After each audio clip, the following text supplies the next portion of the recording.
E amanhã é Dia dos Pais e muito mais do que pensar em presente, o que muito filho quer mesmo é que o paizão saiba o quanto ele é importante em tudo, né? Tem muita gente que se espelha no pai, seja na forma de pensar, na profissão que escolhe ou mesmo nos hábitos do dia a dia. Todo mundo tem sempre algo que vai fazer que o dia de amanhã não seja esquecido.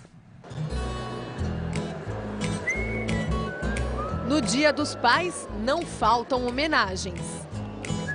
Eu gostaria de falar que eu amo muito ele. Ele é o melhor pai do mundo. No Dia dos Pais, o que você quer falar pra ele? Que eu gosto muito dele.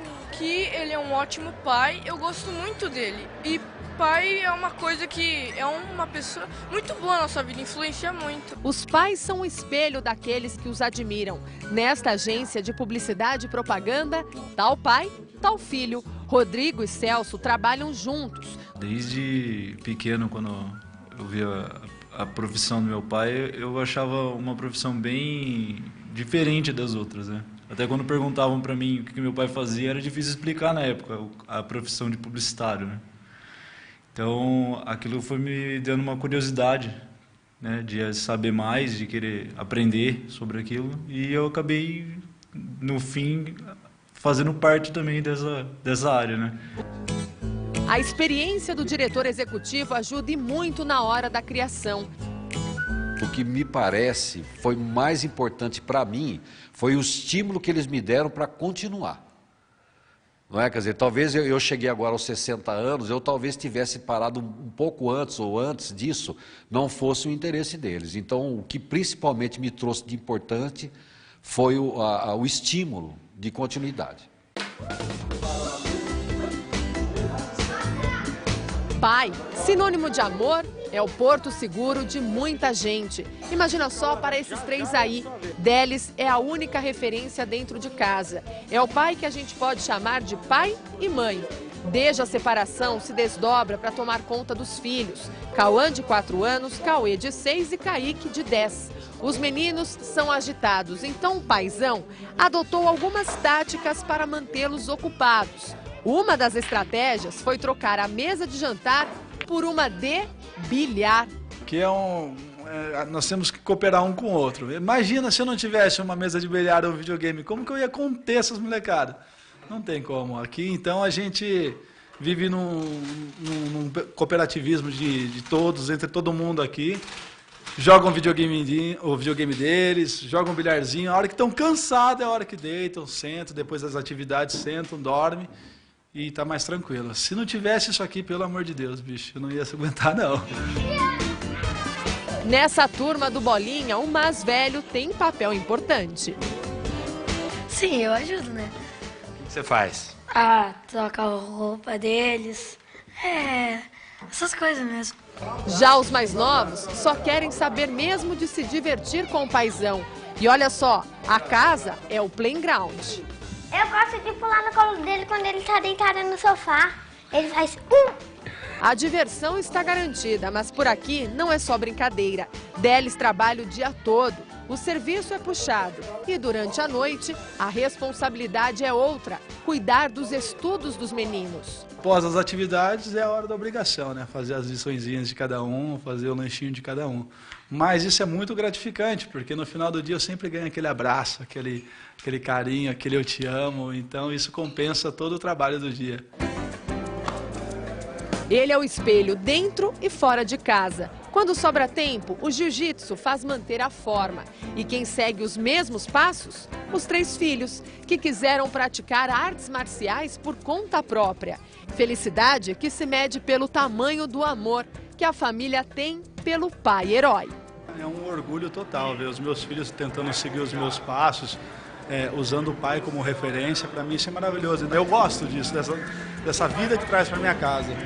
É indiferente que sou eu e eles, mas a gente se entende demais. Somos mais amigos, mais companheiros do que apenas pai e filho.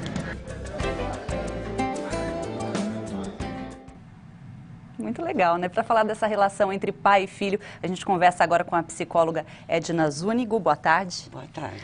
Bom, a gente viu na reportagem alguns exemplos de filhos que seguem a profissão do pai. Tem essas outras crianças lindas aí que fazem tudo que o pai faz, luta jiu-jitsu, joga videogame.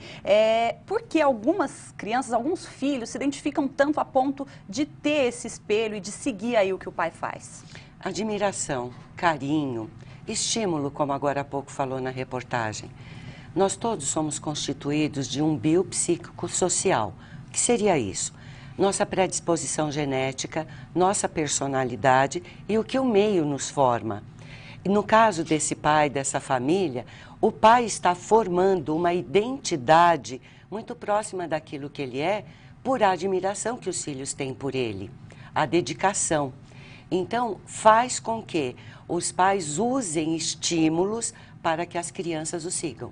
Agora, isso nessa família que a gente mostrou foi de uma forma muito natural, né? Mas tem pai também que força a barra um pouquinho, né? Não, eu luto jiu-jitsu, você vai ter que lutar, ou eu toco um instrumento, você vai ter que tocar, eu sigo uma profissão, você vai ter que seguir.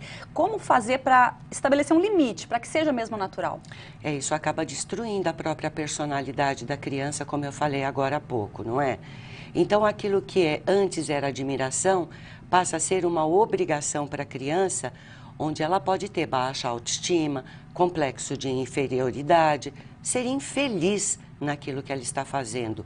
Isso tudo porque os pais geram muita expectativa sobre os filhos, que eles terão sucesso, o mesmo sucesso que eles têm. E muitas vezes esse sucesso se transforma em dor, em angústia. Não pode, então tem que ser natural mesmo. Natural. Agora a gente viu também um outro personagem aí da nossa entrevista que falou do quanto foi importante o filho escolher a profissão dele porque ele acabou motivado a continuar. Essa troca realmente acontece nessa relação? Acontece sim. O importante é que exista em casa amor, carinho, respeito. Desde pequeno, tem que se observar qual é o dom natural que a criança tem.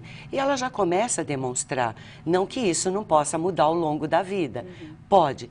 Mas é o quanto o pai pode deixar livre, tranquilo, a criança para que ela mostre aquilo que ela tem de um dom natural, para que ela possa ser ela de verdade. E por que às vezes o pai tem aí, sei lá, 2, 3, 4 filhos e um especificamente se identifica mais com ele, com aquilo que ele faz e resolve seguir? Isso é da personalidade mesmo de cada um? Então, isso tem a predisposição genética também, como eu falei agora há pouco, e o que recebeu essa criança do meio, no caso da referência que o pai passou para ela e não passou para os outros. Os outros talvez mais independentes, os outros talvez mais tranquilos para que pudessem decidir o oposto do pai. Nós podemos falar até do contrário, um se identificar com o sucesso do pai e 2 ou 3 não terem sucesso nenhum, porque escolheram aquilo que mais agradava. Não significa que o pai vai ser a referência maior. O que ele pode ser é admirado ou não. De qualquer forma, é uma relação muito importante, né? E precisa ser cultivada a vida toda. Exatamente. O quanto essa referência vai até ao longo do tempo dos filhos. Da vida adulta, né? A mulher se identifica e o homem também. Ok, muito obrigada pela participação no Diário TV. Boa tarde. Boa tarde.